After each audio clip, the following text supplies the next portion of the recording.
கர்த்தருடைய பரிசுத்த நாமத்துக்கு மகிமை உண்டாவதாக. இந்த நாளில் கூட ஒவ்வொரு வருடமும் கிறிஸ்துமஸ் என்று சொல்லி நாம் மகிழ்ச்சியாக கொண்டாடுகின்றோம். இந்த வருடமும் கூட நாம் மகிழ்ச்சியாக கொண்டாட ஆயத்தப்பட்டுக் கொண்டிருக்கின்றோம். இந்த மாதத்தில் துவங்கின நாள் முதற்கொண்டு அநேக மக்கள் உற்சாகத்தோடு இந்த நாட்களை கொண்டாட பிரயாசப்படுகிறார்கள்.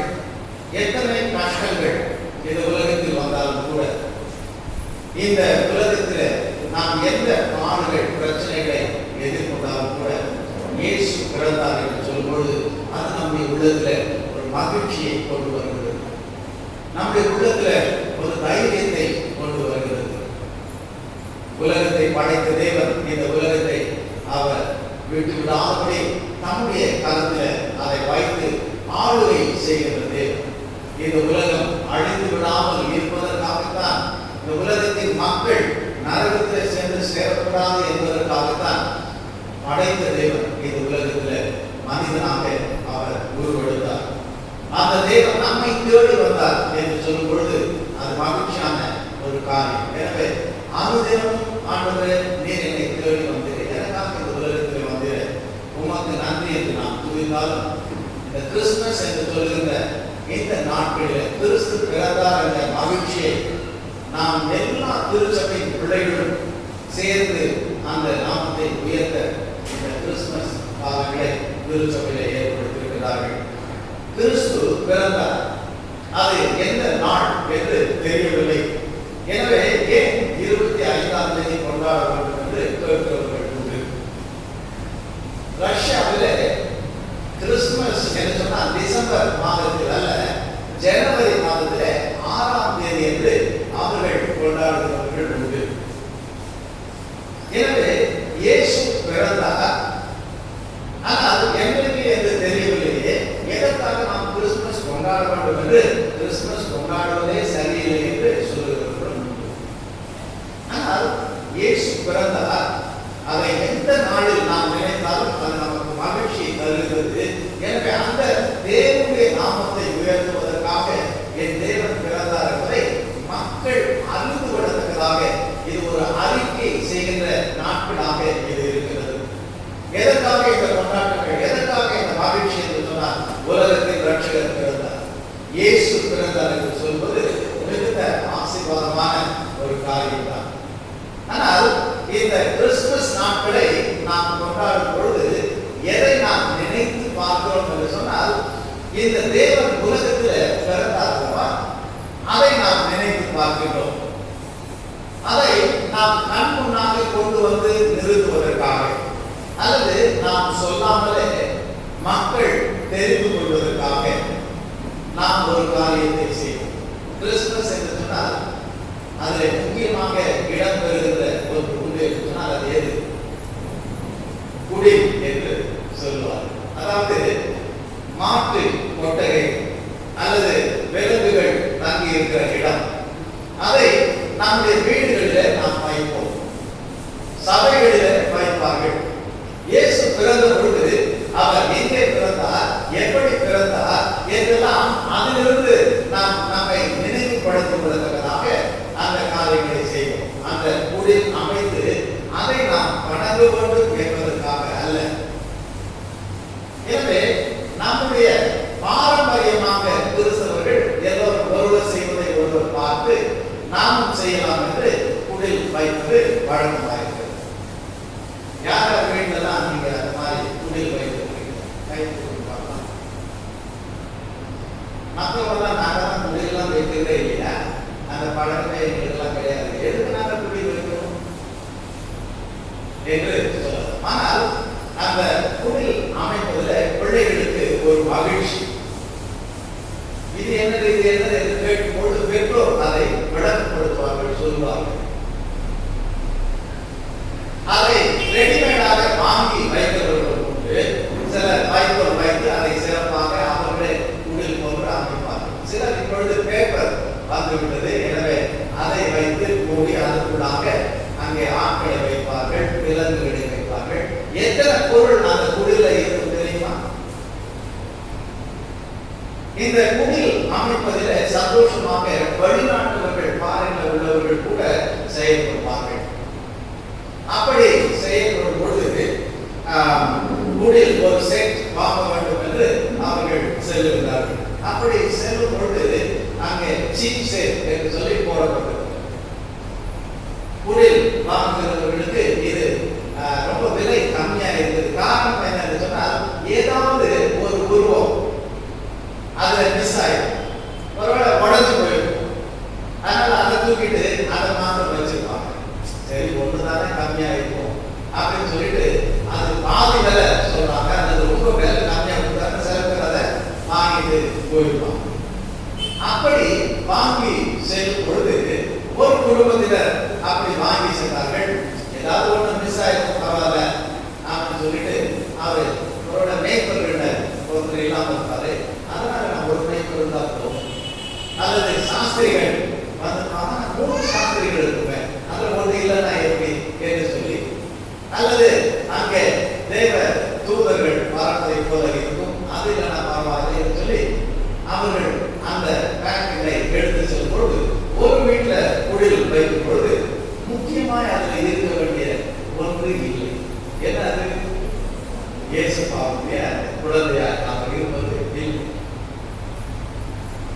எனவே அந்த வீட்டில் இருந்த அந்த குழந்தை கிறிஸ்துமஸ் என்று சொன்னால் இயேசுவா பிறந்தது, எனவே இயேசு இங்கே இல்லையே அப்படி என்று அவர் சொல்லும் பொழுது அவன் வீட்டை சொன்னேன், குடில் வைக்கணும் அவ்வளவுதானே அப்படின்னு எதையாவது எடுத்து அந்த வை என்று சொல்லி சொன்னார். அதே போல கிறிஸ்துமஸ் என்று சொன்னால் இயேசு இருந்தாருன்னா இல்லாட்டி ஏதோ கிறிஸ்துமஸ் கொண்டாடுகிறோம் என்று சொல்லி நாம் கிறிஸ்துமஸ் கொண்டாடுகிறோம்.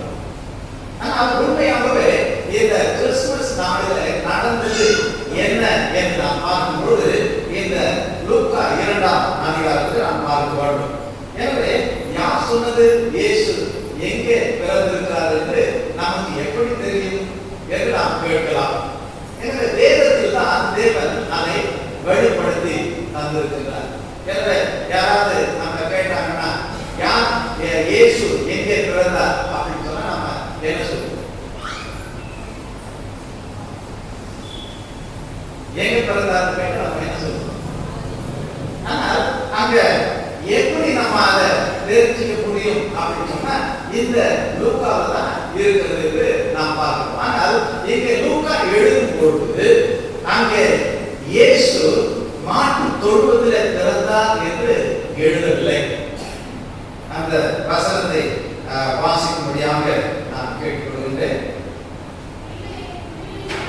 அதற்கு முன்னாடி உள்ள வசனம்,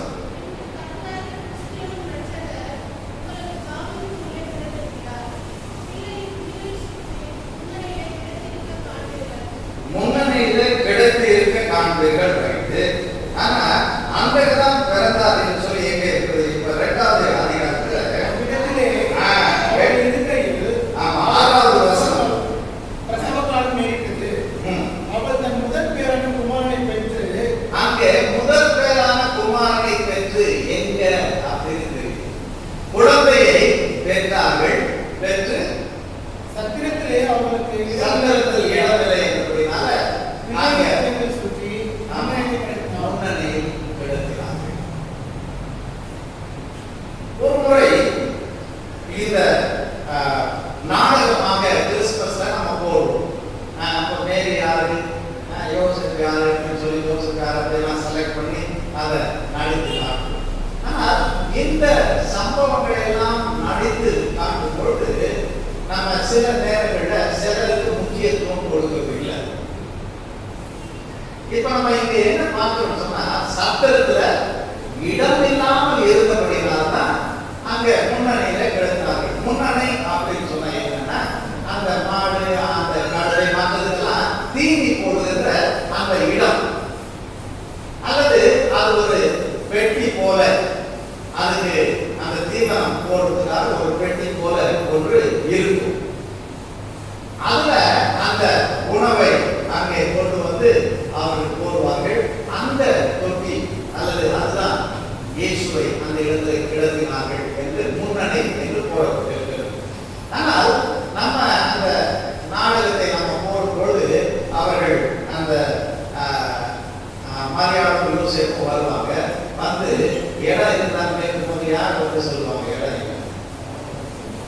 சத்திரக்காரன், சத்திரத்துக்கு சொந்தக்காரன்.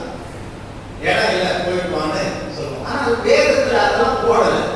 சத்திரக்காரன் போய் இவங்க கேட்ட மாதிரி ஒருவேளை இடம் இல்லைன்னு தெரிஞ்ச பிறகு நோ வேகன்சி அல்லது நோ ரூம்ஸ் நாங்கள் இருந்திருக்கோம், கூட்டமாக இருந்திருக்கோம், அவங்க போயிருக்கலாம். ஆனால் இப்படிதான் இருக்கும் என்று எண்ணி நாம் அதை சீர்திருக்கின்றோம். எனவே சத்திரக்காரன் அந்த இடத்துல அவர்கள் செல்லும் பொழுது அவர் இடமில்லை அப்படின்னு சொன்னாரு அப்படின்னு நாம் பார்க்கணும். இதை ஒரு நாடகமாக போட வேண்டும் என்பதற்காக அங்கே பள்ளி குழந்தைகளை அவர்கள் ஒருங்கிணைக்கிறார்கள். எல்லாரையும் செலக்ட் பண்றாங்க. அப்படி செலக்ட் பண்ணும்போது ஒரு வகுப்புல ஒரு பையன் இருந்தான். அவன் பெருசா வளர்ந்துருப்பான். அவனுக்கு சரியா படிப்பு வரல.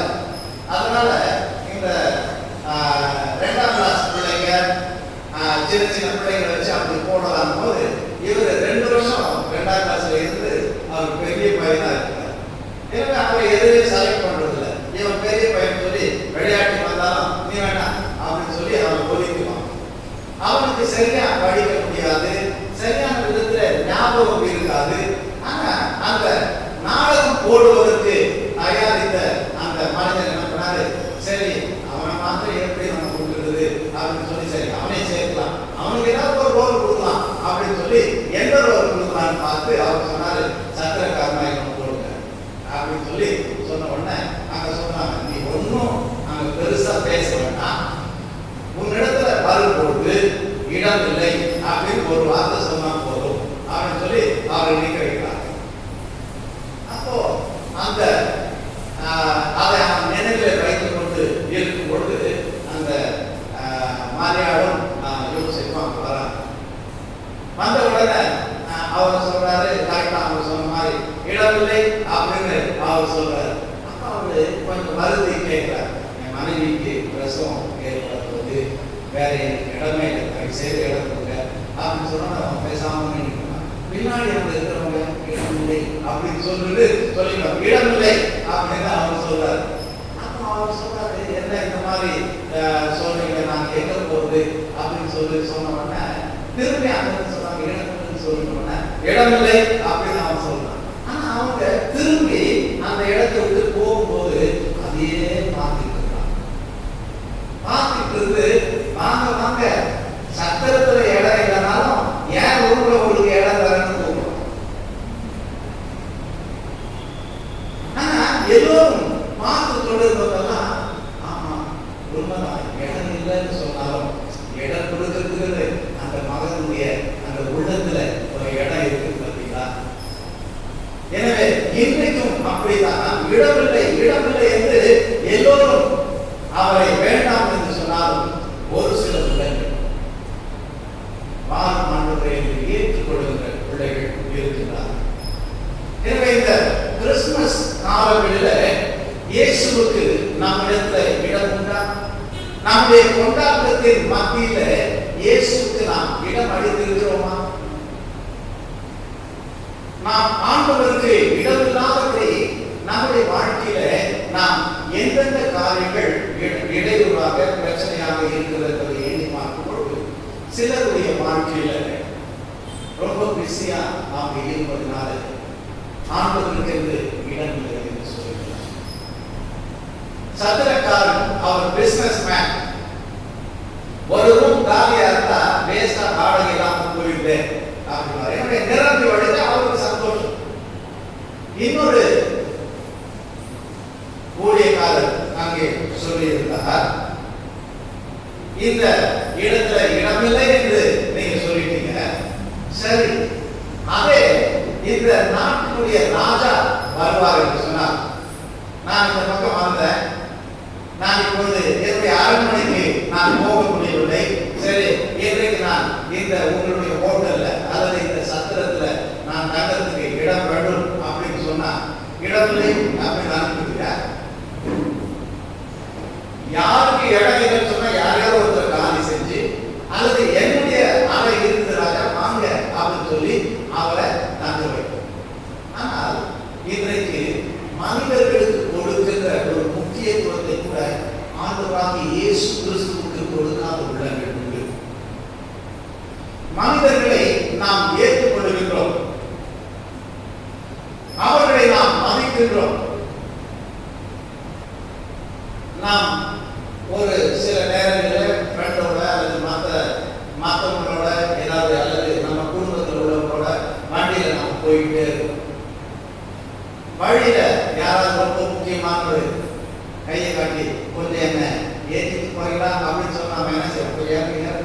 அப்படின்னு அவங்க நம்ம கண்டு விட்டு அவங்களை ஏற்றி.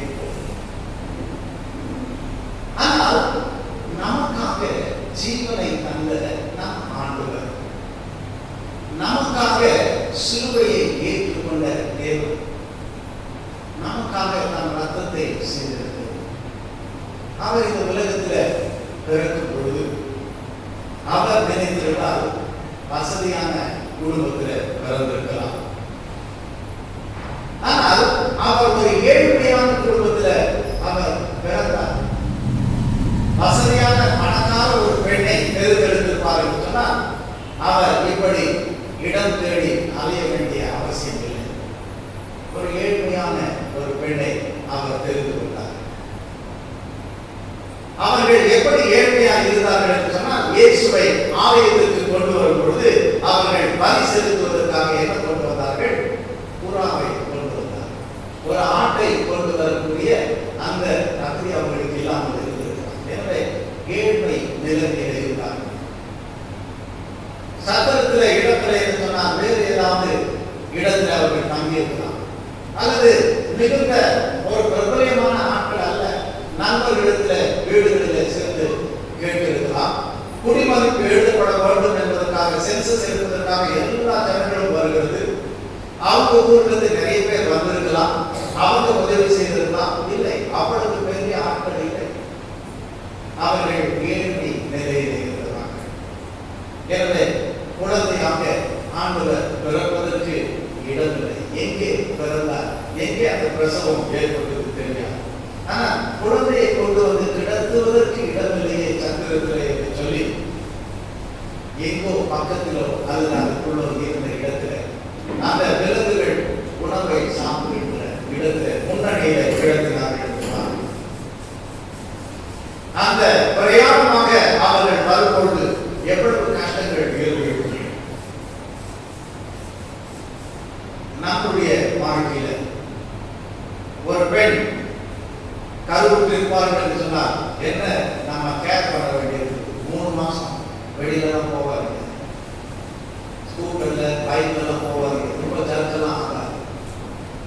குழந்தையை பெற்றெடுக்கும் வரைக்குமாக அவர்கள் அதிகமாக அந்த மாதங்கள் 8-9 மாதங்கள் வந்துவிட்டால் பிரயாணமே பண்ணக்கூடாது என்றெல்லாம் சொல்லுங்கள். ஆனால் அந்த இடத்துல குழந்தையை பெற்றெடுக்க வேண்டிய அந்த தாய் எவ்வளவு கஷ்டத்தோடு கூட அவர்கள் அங்கே பிரயாணப்பட்டு வந்திருப்பார்கள். ஒருவேளை கழுதை மேலே ஏற்றி கொண்டு வந்ததாக நாம் பார்க்கிறோம், சித்தரிக்கிறோம். எனவே கழுதை நடக்கும் போது அது சுகமாக இருந்திருக்குமா? அது மேடு பழங்களிலே குதித்து ஏறி செல்லும் பொழுது அந்த குழந்தையை நாம் இருக்கின்ற மரியாதையுடைய வேதனை எப்படி இருந்திருக்கும்? அந்த வயிற்றில் இருக்கின்ற குழந்தையா இருக்கின்ற நம்முடைய ரட்சகர் எவ்வளவு கஷ்டத்தோடு கூட இருந்திருப்பார்.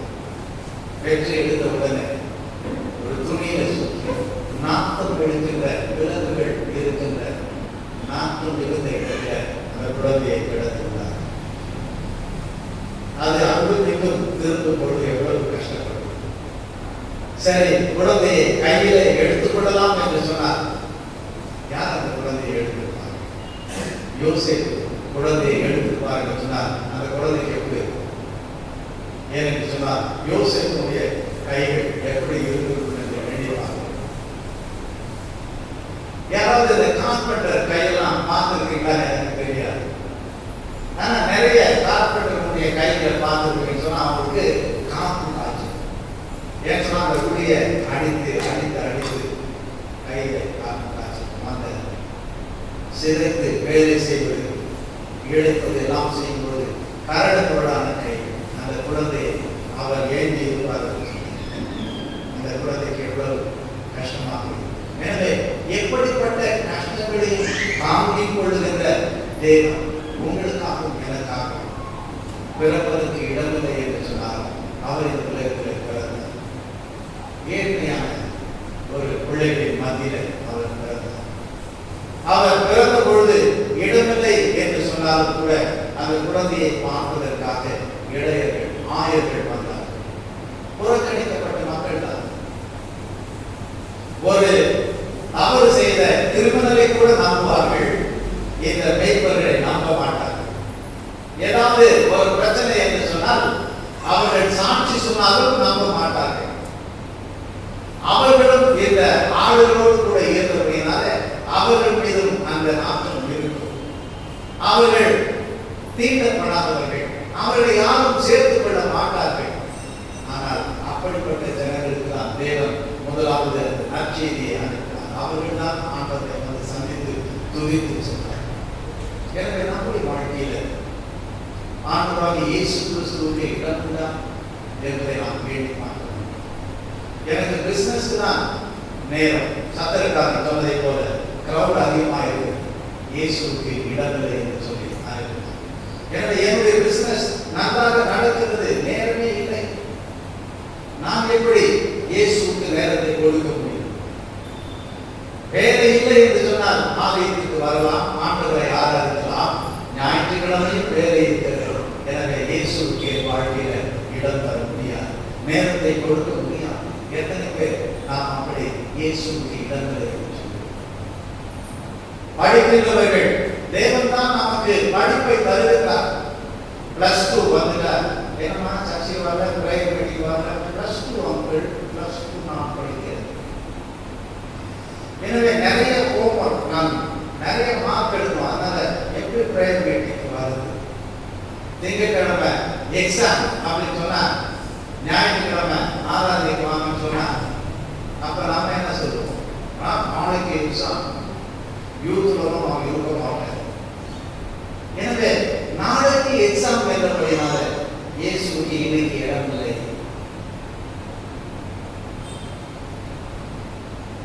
நன்றாக வேதத்தை வாசித்துக் கொண்டிருந்தோம், ஓடுங்கள் என்று சொன்னால் ஓடிக்கொண்டிருந்தோம். திருமணம் அப்படின்னு வந்துட்டார். ஆண்டவர் அற்புதமாய் இதை தெரிந்து கொள்வதற்காக அவர் ஒரு சம்பவத்தை அவர் சொல்லுகிறார். ஒருவருடைய திருமணம் அல்லது ஒரு விருந்து ஏற்பாடு செய்து எல்லோரையும் அழைக்கிறார்கள். எல்லாரும் இன்விடேஷனை வாங்கிட்டாங்க. ஆனா அந்த நாள்ல யார் நாங்க வரலன்னு சொல்லிட்டாங்க. காரணம் என்னன்னு கேட்டா, ஒருத்தர் என்ன சொல்றாரு, நான் இப்பதான் மாடு வாங்கினேன், அதை நான் பரிசோதிக்கிறோம், அதனால நான் வரேன். ஒருத்தர் என்ன சொல்றாரு, இப்பதான் நான் கல்யாணம் பண்ணி இருக்கிறேன், அதனால இதுக்கு வர முடியாது, மனைவி கூட தான் நான் நேரத்தை ஸ்பெண்ட் பண்றதுக்கு எனக்கு முடியும். எனவே அவர் என்ன சொல்கிறார், அழைக்கப்பட்டவர்கள் நான் தெரிந்து கொள்ளப்பட்டவர்கள் ஒரு சிலர் தான். ஆனால் நீங்க என்ன செய்யுங்க, அவங்க எல்லாம் விட்டுட்டு தெருவில் போகிற எல்லாரையும் நீங்க அழைத்து கொண்டு வாருங்கள் அப்படின்னு சொல்றாங்க. அப்ப அந்த விருந்து சாலை நிரம்புகிறது. ஆனா அங்க அவர் என்ன சொல்றாங்க, இன்னும் இடம் இருக்கிறது அப்படின்னு சொன்னா திருப்பி போய் கூட்டிட்டு வாங்க என்று சொல்றாங்க. எனவே தேவன் நமக்காக அவர் வந்தார், அவருக்கு இடம் இல்லை என்று சொன்னாலும் அவர் சொல்லுகிறார், நான் உனக்கு இடம் தருகிறேன். எனவே இந்த உலகத்தில் நாம் படைத்த உலகத்தில் எனக்கு இடம் இல்லையா? உன் வாழ்க்கையில எனக்கு இடம் தர மாட்டாங்களா? உன் உள்ளத்துல எனக்கு இடம் இல்லையா? நான் பேசுகிற என் சத்தத்தை நீ கேட்க மாட்டாங்களா? என்னோடு நீ ஜெபத்தில பேச மாட்டாய் என்று கேட்டுக்கொள்ள இல்லையா? அதுக்கெல்லாம் எனக்கு நேரம். ஒரு காலத்துல நான் ஆண்டவரை பற்றி கொண்டிருந்தேன். ஆனால் இப்ப நம்ம ரொம்ப பிஸியா பிசினஸ் வந்ததுனால ஆண்டவருக்கு நேரம் இல்லை. திருமணம் செய்து கொண்டால் ஆண்டவருக்கு நேரம் இல்லை. பிள்ளைகள் பிறந்து விட்டால் நேரம் இல்லை. எனவே ஆண்டுடைய காரியத்தை நாம் ஒதுக்கி விடுகிறோம். கிறிஸ்துமஸ் கொண்டாடுகிறோம், ஏதோ பாரம்பரியமாக கிறிஸ்துமஸ். அதுல ஆண்டவருக்கு இயேசு கிறிஸ்துவுக்கு இடம் இல்லை என்று சொல்கிறோம். எனவே இந்த நாட்களில் நாம் இயேசுவுக்கு இடமளித்து கிறிஸ்துமஸ் கொண்டாடுகிறோம். பிஸியா இருக்கிறதுனால இயேசுவின் வார்த்தையை கேட்பதற்கு எனக்கு நேரம் இல்லை. அவரிடத்தில் ஜெபிப்பதற்கு பேசுவதற்கு நேரம் இல்லை. நண்பர்களோடு பேசுவேன், மற்றவர்களோடு பேசுவேன், என்னுடைய முதலாளியோடு பேசுவேன். ஆனால் இயேசுவோடு பேசுவதற்கு நேரம் இல்லை. எனவே நம்முடைய வாழ்க்கையில் எத்தனை வருடங்கள் கிறிஸ்து இல்லாத கிறிஸ்துமஸ் கொண்டாடி கொண்டிருக்கிறோம். வேண்டாம் ஆண்டவரே, எனக்கு இடமில்லை இடமில்லை என்று சொன்னார். உன்னை நான் எப்படி விட்டு உனக்கென்று ஒரு இடத்தை நான் பரலோகத்திலே ஆயத்தப்படி வைத்திருக்கிறேன், அதை யாருக்கு கொடுக்கிறேன்? மகனை மகளே, என்னை வேண்டாம் என்று சொல்லி நீ நரகத்துக்கு சென்று விடக்கூடாது. எனவே நீ எனக்கு வந்து ஆண்டவர் சொல்கிறார். ஆமா ஆண்டவரே, நீ தந்த இந்த உலகத்திலே உண்மையில்லாமல் எனக்கு நான் உனக்கு இடம் தருகிறேன் என்று அந்த பையன் சொன்னதை போல நான் சத்திரக்காரன் தான். சத்திரத்தில் இடம் இல்லை, ஆனால் என்னுடைய அறையில உனக்கு இடம் உண்டு வா என்று அழைத்தாங்க. அதை போல ஆமா ஆண்டவரே, பல நெருக்கங்கள் என்ன செய்ய, என்னுடைய பிசினஸை நான் மூழ்கி போய்விட்டேன், உமக்கு கொடுக்க வேண்டிய நேரத்தை இல்லை என்று சொல்லிவிட்டேன். ஆனால் இந்த கிறிஸ்துமஸ் நாட்களில் என் வாழ்க்கையில் உமக்கு இடம் உண்டு என்று நாம் சொல்லுவோம். பிஸியாக இருப்பது மாத்திரம் அல்ல, அநேக நேரங்களில் நாம் பல காரியங்களை எதற்கு முதலிடம் கொடுக்க வேண்டும் என்று சொல்லும் பொழுது எதை நாம் முதலிடத்தில் வைத்திருக்கிறோம்? ஆண்டவர் சொல்கிறார், முதலாவது தேவனுடைய ராஜ்யத்தில் நீ தேடு. ஆனால் நாம் எதை தேடுகிறோம்? ஆண்டவருக்கு இடமில்லை என்று சொல்வதற்கு காரணம் என்ன? இன்னும் அநேக காரியங்களை நாம் சொல்லலாம். ஆனால் இயேசுவை நாம் ஏற்றுக்கொண்ட நாள் முதற்கொண்டு அவரோடு கூட வாழ்கிற பிள்ளைகளாக நாம் இருக்கிறோமா? அவருடைய வார்த்தைக்கு நாம் செவி சாய்க்கின்றோமா? அவருடைய ஊழியத்தை நாம் செய்கின்றோமா? நம்முடைய காலத்துகள் திறமைகளை எல்லாம் எங்கே செலவிடுகிறோம்? நம்முடைய நேரத்தை எப்படியெல்லாம் செலவிடுகிறோம்? நம்முடைய பணத்தை எப்படியெல்லாம் செலவிடுகிறோம்? எனவே தேவன் இந்த கிறிஸ்துமஸ் நாட்களில் உன் வாழ்க்கையில் எனக்கு இடம் உண்டாயிருக்கு. ஆம் ஆண்டவரே, எல்லோருக்கும் இடம் உண்டு, ஆனால் உமக்கு மாத்திரம் இடமில்லை என்று இத்தனை நாட்கள் நான் வாழ்ந்து கொண்டிருந்தேன். ஆனால் இனியும் அப்படியல்ல. நீர் இல்லை என்று சொன்னால் நான் என்ன செய்வேன்? நீர்தானே என் ரட்சகர், நீர்தானே என் மீட்பர். யார் கைவிட்டாலும் கைவிடாத தேவன், என்னை தேடி வந்த தேவன். நான் உமக்காக வாழ என் வாழ்க்கையை நீர் எடுத்துக்கொள்ளும் என்று சொல்லி நம் வாழ்க்கையை அவனுடைய கரத்தில் ஒப்பு கொடுக்க போகிறோமா? அல்லது இல்லை என்று சொல்லி இந்த கிறிஸ்துமஸை நாம் கொண்டாட போகிறோம். ஆண்டவரே, உமக்காக நாம் என்ன செய்ய வேண்டும்? அவர்கள் இடமில்லை என்று சொன்னாலும் நான் எங்காவது நான் சென்று என் காரியத்தை நடத்திக் கொள்வேன் என்று சொல்லி, சத்திரக்காரன் இடமில்லை என்று சொன்னாலும் இதோ எனக்கு இடம் என்று அவர் கடந்து கொள்கிறார். இன்றைக்கு நாம் குடில் என்று சொல்லி குடிலை வைத்துக் கொண்டிருக்கிறோம். ஒருவேளை அந்த சத்திரக்காரன் இடம் கொடுத்திருப்பான் என்று சொன்னால் நம்ம என்ன செய்வோம்? குடிலை யாரும் வைக்க மாட்டோம். ஆண்டவர் பிறந்த இடம் ஒரு சத்திரம் என்று சொல்லி சத்திரத்தை வைத்திருப்போம். இன்றைக்கு எல்லாரும் அங்க போய் என்ன செய்வாங்க? அந்த சத்திரத்தை தான் பார்த்துட்டு வருவாங்க. ஓ, இயேசு பிறந்த சத்திரம், இயேசு பிறந்த சத்திரம், இது யாருடைய சத்திரம் சொன்னா அந்த சத்திரத்தின் சொந்தக்காரனுடைய பெயர் அங்கே ஓவியம். இயேசு பிறப்பதற்கு, உலகத்தின் ரட்சகர் பிறப்பதற்கு இடம் கொடுத்த சத்திரக்காரன் என்று சொல்லி அவனை சொல்லுவோம். நம்ம அந்த குடில சத்திரக்காரனை வைக்கிறோமா? இல்ல, அவன் இடம் இல்லைன்னு சொல்லிட்டான். அவன் எங்க இங்க வைக்கிறது? அவனுக்கு குடில நம்ம இடமே கொடுக்கூடாதுன்னு சொல்லி அவனை விட்டு வைக்கிறோம். ஆனால் தேவனுக்கு அவன் இடம் அளித்திருப்பான் என்று சொன்னால் அவன் தான் முதல் ஆளாக அங்கே இருந்தான். எனவே அதை அவன் இடம் சொல்லிவிட்டான். எனவே ஆண்டவர் நம்மிடத்தில் வருகிறார். மகனே, மகளே, எனக்காக நீ பாட மாட்டாயா? இல்லை என்று சொல்லுவோம். வேறொரு இடத்தில் ஆண்டவர் சென்று, எனக்காக நீ ஊழியம் செய்ய மாட்டாயா? இல்லை என்று சொன்னால் வேறொரு இடத்தில் ஆண்டவர் சென்று, என் ஊழியத்தை நீ தாங்க மாட்டாயா? இல்லை, எனக்கு செலவுக்கு நீ கொடுக்கின்ற பணம் போதாது, என்னுடைய ஆடம்பரமான வாழ்க்கை என்னுடைய குடும்பத்திற்கு கொடுப்பதற்கு, நண்பர்களுக்கு கொடுப்பதற்கு, நான் சந்தோஷமாக இருப்பதற்கு தான் இந்த பணம். உமக்கு கொடுக்க என்னிடத்தில் பணம் இல்லையா? இருந்தாலும் நான் உமக்கு கொடுக்க ஆயுதம் இல்லையா? நான் சொல்லிவிடுகிறோம் அல்லவா? ஆனால் ஆண்டவர் சொல்லுகிறார், நீ இல்லை என்று சொன்னால் நீ எனக்கு வேண்டும் என்று சொன்னார். எனவே இந்த கிறிஸ்துமஸ் நாட்களில் ஆண்டவரை இத்தனை நாட்கள் என் ஆண்டவருக்கு என் வீட்டில் இடம் இல்லை, என் உள்ளத்தில் இடம் இல்லை என்று நாம் சொல்லிக் கொண்டிருக்கிறோம். ஆனால் ஆண்டவரை என்னை மீட்க வந்த ரட்சகர் நீர் எனக்காக சிலுவையை ஏற்றுக்கொண்டீர். நாம் பட வேண்டிய அந்த பாடுகளை நீர் ஏற்றுக்கொண்டீர். எனக்காக ரத்தத்தை சிந்தினீர். வேதம் சொல்லுகிறது, நாம் நமக்கு சொந்தமானவர்கள் தேவன் நம்முடைய ரத்தத்தை சிந்தி அதை கிரயமாக விலையாக கொடுத்து நம்மை மீட்டெடுத்தார். இதை உணர்ந்து ரட்சகர் என் ரட்சகர் என்று அவருக்கு நாம் அர்ப்பணித்து அவருடைய நாமத்தை உயர்த்தி நாம் வாழணும்.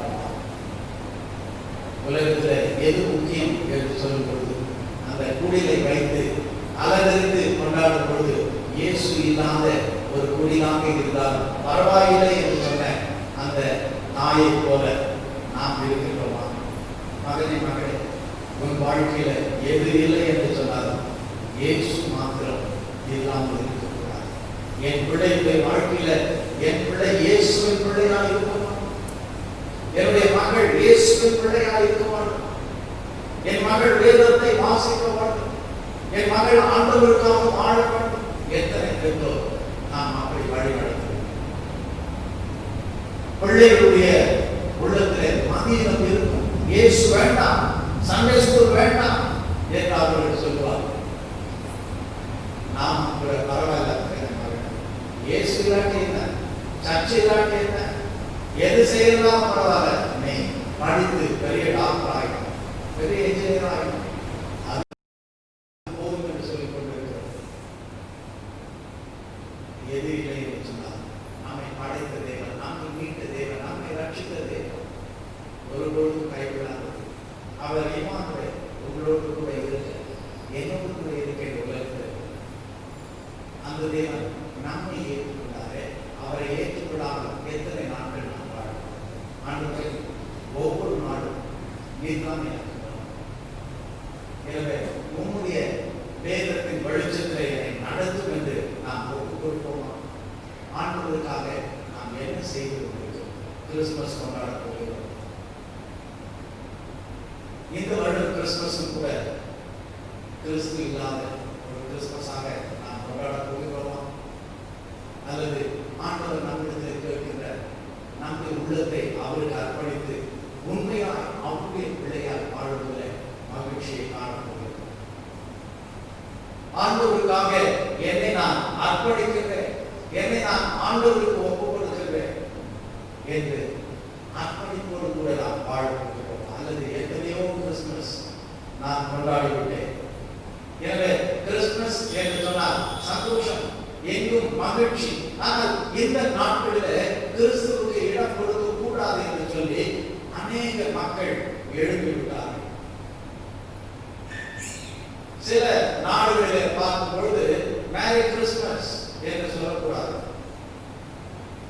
கிறிஸ்துமஸ் என்ற வார்த்தையை எடுத்துவிட்டு அவர்கள் ஹாப்பி ஹாலிடே என்று சொல்லுங்கள், அல்லது ஹாப்பி செலிப்ரேஷன் என்று சொல்லுங்கள், கொண்டாட்டம் என்று சொல்லுங்கள்.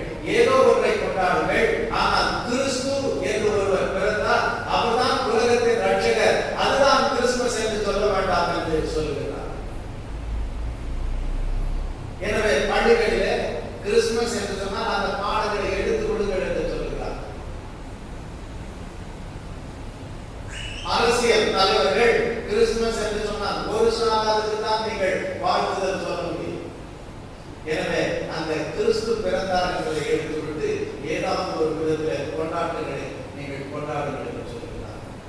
அதற்கு நாம் அடிபணிந்து நாங்களும் அதைத்தான் செய்து கொண்டிருக்கிறோம். நாங்கள் கிறிஸ்துவர்கள், ஆனால் எங்கள் வாழ்க்கையிலே கிறிஸ்து இல்லை என்று சொல்லி வாழ்ந்து கொண்டிருக்கிறோமா?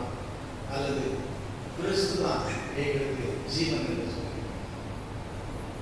அவர்தான் எங்கள் ரட்சகர், அவர் இல்லை என்று சொன்னால் எங்கள் வாழ்க்கை வேண்டும். அவர் இல்லை என்று சொன்னால் நாங்கள் நரகத்தில் அல்லவா சென்று செல்வோம். என் பாவங்களை மன்னிக்க எந்த தெய்வம் பரிகாரம் செய்தது? இயேசு ஒருவர் தானே, அவர் தானே உலகத்தின் ரட்சகர்.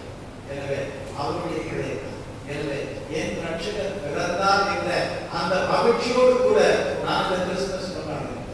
அவர் உலகத்தின் ரட்சகர், அவர் உங்களுக்கும் இந்த ரட்சத்தை தருவார், பாவ மன்னிப்பை தருவார். வேறு எந்த தெய்வமும் இந்த ரட்சிப்பை பாவ மன்னிப்பை கொடுக்க முடியாது என்று மற்றவர்களுக்கு நாம் எடுத்து செல்கிறோமா என்று நாம் பார்க்கிறோம். எனவே நம் வாழ்க்கையில் இயேசு கிறிஸ்து இருக்கின்றார். நம்முடைய வேலை ஸ்தலத்தில் நாம் கிறிஸ்துவ சாட்சிகளாக இருக்கின்றோமா? பள்ளிகளிலே கல்லூரிகளிலே கிறிஸ்து நம் மூலமாய் மகிமைப்படுகிறாரா? நம்முடைய எண்ணத்தில, நம்முடைய வார்த்தையில, செயலில கிறிஸ்து இருக்கிறார் என்பதை நாம் பிரதிபலிக்கிறோமா? அல்லது கிறிஸ்து இல்லாத ஒரு வாழ்க்கையை வாழ்ந்து கொண்டிருக்கிறோம்?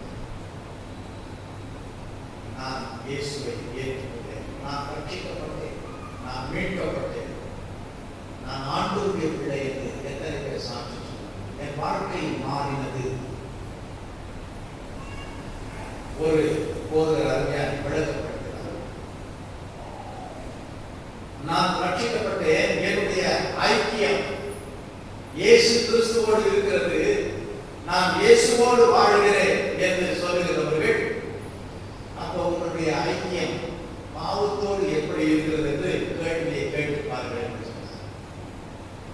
அப்படி என்றால் நாம் பாவத்தோடு ஐக்கியமாய் உறவாய், அந்த பாவமும் எனக்கு ஃப்ரெண்டு, இயேசுவும் எனக்கு ஃப்ரெண்டு என்று சொல்லி இருக்கக்கூடிய இயேசுவை ஏற்றுக்கொள்வதற்கு முன்பாக இந்த பாவம் தான் என்னுடைய நெருங்கிய உயிர் நண்பன். அந்த பாவமும் நாமும் இணைப்பிரியாமல் இருக்கும். நான் எங்க போனாலும் அவரை கரம் பிடிச்சு போயிட்டே இருப்பேன். ஆனா இயேசு என்று ஒருவர் வந்தார், அந்த பாவத்தை நான் விட்டு விட்டு இயேசுவை மாற்றிக் கொண்டு அவரோடு போகிறேன். ஆனா பாவம் சும்மா நான் ஒரு 2 அடி முன்ன போனா பாவம் என்ன பண்ணுது? ஒரு அடி பின்னாடி. ஆனால் பாவத்தோடு ஓடிக்கொண்டிருந்த வாழ்க்கை இப்பொழுது திரும்பி பாவத்தை விட்டு விட்டு இயேசுவோடு வாழ ஆரம்பித்தேன். எனவே இப்ப எனக்கு பாவம் ஃப்ரெண்ட் இல்லை, அவன் எதிரி. எனவே அப்படி மாறின ஒரு கிறிஸ்துவ வாழ்க்கை தான் ரட்சிக்கப்பட்ட வாழ்க்கை.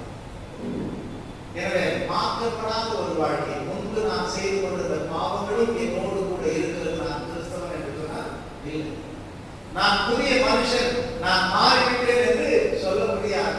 பழமைகள்லாம் ஒழிந்து போயின என்று சொல்ல முடியாது. நம்மை நாமே ஏமாற்றிக் கொண்டு மற்றவர்களை ஏமாற்றிக் கொண்டிருப்போம். எனவே இந்த நாளில் இயேசு கிறிஸ்து பிறந்தார் என்று சொல்கிறோமே, அவர் எனக்காக பிறந்தார், அவர் ஏன் ரட்சகர் என்று சொல்ல போகிறோமா? அல்லது அவர் உலகத்தின் ரட்சகர், என் ரட்சகராக இன்னும் மாறவில்லை, அல்லது நாம் இன்னும் இயேசு கிறிஸ்துவுக்கு இடம் கொடுக்கவில்லை, சத்திரக்காரனை போல இடமில்லை இடமில்லை என்று சொல்லி ஒவ்வொரு வருடமும் சொல்லிக் கொண்டிருக்கிறோமே. இந்த வருடத்தோடு நாம் ஒரு முற்றுப்புள்ளி வைத்துவிட்டு இயேசுக்கு தான் என் வாழ்க்கையில் இடம் என்று நாம் சொல்ல நம்மை நாம் அர்ப்பணிப்போம். கிறிஸ்துமஸ் என்று சொல்லும்போது அவருக்கு பிடித்த விதத்தில் நான் கிறிஸ்துமஸை கொண்டாடுவோம். இனி என் வாழ்க்கையில அவருக்கு தான் முதல், நான் அவருடைய பிள்ளையாக வாழப் போகிறேன் என்று நாம் ஒப்பு கொடுப்போமா? கண்களை மூடி கர்த்தரை நோக்கி நாம் பரிசுத்தமுள்ள பரலோக பிதாவே, இந்த நாளில் கூட நீர் உலகத்தில் பிறந்த பொழுது அது மிகுந்த சந்தோஷம் என்று சொல்லி ஆண்டுகிறேன். வானத்தில் தேவ தூதர்கள் தோன்றினார்கள். அந்த சந்தோஷம் ஆண்டுகிற ஒரு சாராருக்கு மாத்திரம் அல்ல, இஸ்ரவேல் ஜனங்களுக்கு மாத்திரம் அல்ல,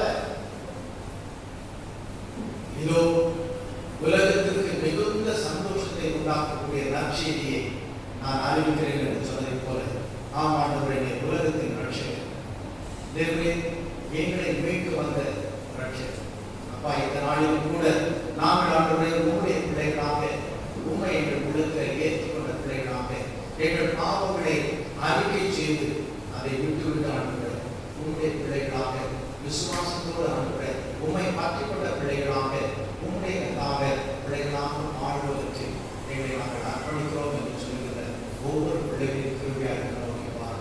தன்னுடைய பழைய வாழ்க்கைக்கு திரும்பி சொல்லாதபடி கர்த்தரை ஏற்றுக்கொண்ட பிள்ளைகளால், உம்முடைய ராட்சத்தின் பிள்ளைகளால், உம்முடைய சாட்சிகளால் வாழ ஒவ்வொரு பிள்ளைகளையும் கர்த்தரை ஆசீர்வதியும். எங்கள் திருச்சபை பிள்ளைகளாக இந்த வருடத்தில் கிறிஸ்துவனுடைய அந்த பிறப்பின் நோக்கத்தை அறிந்து தங்களை அர்ப்பணித்து என் ரட்சகர் என் மீட்பர் என்று சொல்லக்கூடிய ஒரு கிறிஸ்துமஸ் ஆய் கொண்டாடும்படி கர்த்தரை ஒவ்வொருவரும் ஆசீர்வதிக்கிறார் சொல்லிக்கின்றோம். தேவனுடைய உலகம் ஆண்டவரே ரட்சகரை அறிந்து கொள்ளத்தக்கதாக உண்மையுள்ள விதத்தில் கிறிஸ்துமஸ் கொண்டாட நற்செய்தி ஆண்டவரே எல்லா மக்களுக்கும் நாங்கள் எடுத்து செல்ல எங்கள் பிரயாசங்களை எங்கள் ஊழியர்களை கர்த்தர் ஆசீர்வதிக்கிறார் சொல்லிக்கின்றோம். எங்கள் மீட்பரும் அருமை ரட்சகருமாகிய இயேசு கிறிஸ்துவின் மூலம் நாங்கள் செலுத்தி ஜெபிக்கிறோம். எங்கள் ஜீவனுள்ள